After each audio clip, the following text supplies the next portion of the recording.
Ils attendaient ce moment crucial.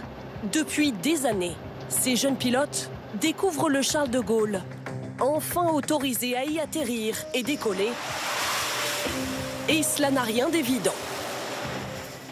Se poser sur une piste qui fait 2 km et quelques de long, c'est une chose. Se poser sur un timbre-poste, c'est autre chose. Alexandre se prépare au départ dans quelques minutes. Ça, c'est si jamais on prend feu, et ça, c'est un soutien chaud si jamais on tombe à l'eau. Des gestes 100 fois répétés à terre depuis le début de sa formation il y a 6 ans. Mais dans ce labyrinthe, il faut tout réapprendre au milieu de 1500 marins aux petits soins avec les nouveaux pilotes. On fait attention à eux, à leur sécurité, on vérifie encore plus leur tenue pour qu'ils puissent voler dans les meilleures conditions possibles. Par sécurité, un hélicoptère décolle, prêt à secourir l'un des 8 élèves pilotes en cas de crash. Cet exercice de catapultage, ils l'ont déjà fait aux États-Unis sur un bateau école. Mais sur le Charles de Gaulle, c'est une première. Le drapeau du chien jaune s'abaisse. En 2 secondes, Alexandre passe de 0 à 250 km/h. L'avion s'élève pour 1h30 de vol. Pas mal, ça devrait le faire. Ouais.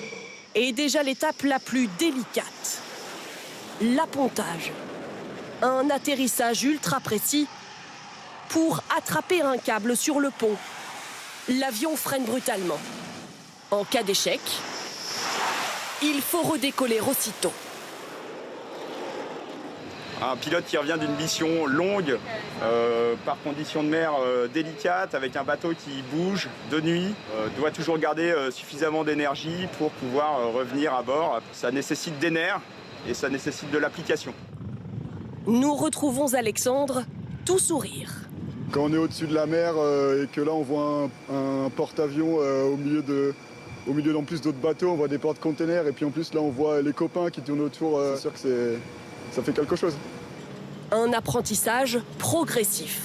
Pour l'instant, il leur faut des conditions optimales. Sur le relief corse, beaucoup d'humidité. Ciel clair, mer calme, le service météo guide le navire, minute par minute. Vous voyez, la lumière est passée au rouge partout à bord, ce qui veut dire qu'à l'extérieur, il fait nuit, mais l'activité ne s'est pas arrêtée pour autant. Sur le pont, nouvelle salve de départ. La nuit, on a du mal à percevoir les distances, mais sinon pour eux, ça va être exactement la même chose. Un vol avec des jumelles de vision nocturne. Alors qu'un stagiaire vient d'atterrir, le commandant l'accueille avec ce message. Tu es qualifié à l'appontage de nuit sur Rafale Marine. Bravo à toi.